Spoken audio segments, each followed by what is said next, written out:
Welcome to Pyrography Made Easy. I'm Brenda. In today's video, I'm going to do another Q&A session.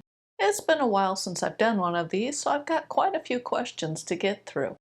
Before I get started, I wanted to tell you that for the summer months, June, July, and August, I'm going to reduce the number of videos I'm putting out. It'll probably be 1 to 2 a month instead of every week. If you are a regular reader of my community posts, you know that I recently went to Alabama. While I was there, I got to meet Annie from Pyrocrafters. She interviewed me, and that interview is available on her channel, and I will put a link to that video. She's a really nice lady who does wonderful artwork, so if you're not subscribed to her channel already, you should do so. Let's begin by talking about requests.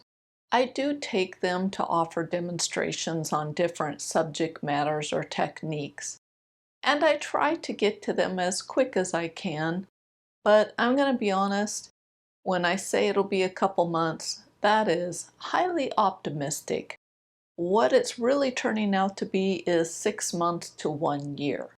If you need something because you're working on a project and you want something done for that project, I'm really not the person to ask. I would ask burn savvy, pyrocrafters, drawing with fire. Maybe they would be able to help you in a quicker time frame than I can. Okay, so let's get to some of the questions. Why do I use a color reference photo? Mostly as personal preference. When I was a child, way back when, there weren't home computers and digital cameras and printers and all that fancy stuff. So if I used a reference photo, it came from a magazine and it was in color. There's another reason I prefer color. Sometimes when you convert them to black and white, not all of the details come through. For example, look at the red patches on the head of this kestrel. If I make this a black and white photo, you lose those red patches. I put both versions up on the screen and you can compare them for yourself. Do I have a list of all the supplies or products that I use in Pyrography? Yes, I do. I have a blog, and that blog has a link to every product I've used, and I try to mention with the products when I would use them, so that would give you a better idea if it's something you might be interested in. How many projects do I have going? Well, that kind of depends. Generally, I have 5 different projects that I work on. I kind of rotate through so I don't get bored. I've had as many as 10. I had somebody leave a comment asking if I had a tutorial of a specific type. They were after a bird tutorial. The easiest way to find the tutorials that I have on YouTube is to go to my home page. The first method is to scroll down until you get to the Learn to Burn shelves. The shelves are filled with themed playlists. Click on the View Full Playlist that is below the theme you're after. This will pull up all of the videos I have put into that particular playlist. For method 2, simply use the search function on the home page. Type in what you are after and press the Enter button. Then you can scroll through the videos that match your search criteria. What airbrush do I use? I have 2, they're both Iwatas.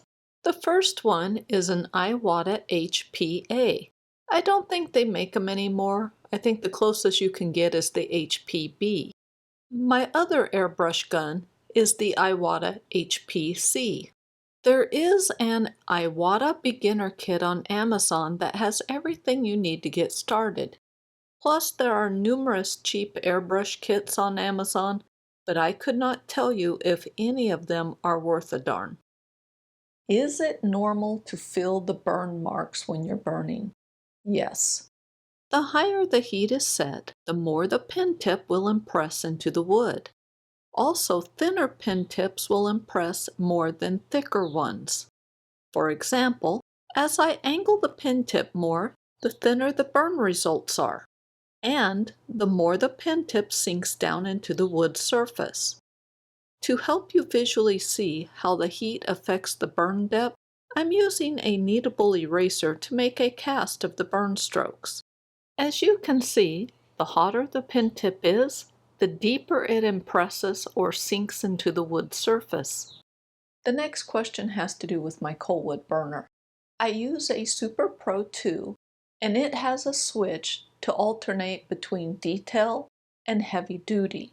Detail is for the pen on the left, and heavy duty controls the pen on the right. And this person wanted to know, is there an advantage to that besides convenience? Yes, there is an advantage. I'm starting out with my burner on the detail side. I am burning on birch plywood, and my heat is set to 4.5. With this setup, I am getting a light tan burn result. To access the heavy-duty side, I have to either switch out the pen tip or the entire handset. I'm switching out the handset to the heavy-duty side cord. All of my burner settings remain the same, but now I am burning on the heavy-duty side, and my burn results are brown. I'm creating another burn patch using the heavy-duty side with the 4.5 heat setting. When I use the detail side, I have to increase the heat setting to 6.5 to get an equivalent burn result that I got on the heavy-duty side. At this high setting, the handset and cord get very warm quickly. To summarize, the heavy-duty side lets you get darker results at a lower heat setting. The lower heat setting combined with the thicker cord on the heavy-duty side means that the handset and cord are much cooler to the touch. Well, that's it for this round of questions. So now I'm going to share with you the art projects that I finished since Q&A 2, which was November of 22, and the current projects that I am working on. Finished art. I finished the Sand Dune demo request. This was burned on birch plywood. It measures 6 by 6 inches, and it took me 6 hours. The goldfish was burned on birch plywood. It measures 4 by 4 inches, and took me 4 hours. The sunlit palaces is burned onto a maple cribbage board. This is the upper half of the cribbage board. It measures 4 1/4 by 8 inches, and it took me approximately 13 hours. The moonlit retreat is the bottom half of the cribbage board, and it took me approximately 11 hours. This shows the upper and lower half together. The koala was burned on basswood. It measures 16.5 by 10 inches, and it took me 47 hours. Current projects. I'm almost done with the deep sea diver. I've worked a little on the bison, but as you can see, it still needs a lot of work. And I've also been working on the steampunk fish. It still needs a fair amount of work too. Well, that's it for this video.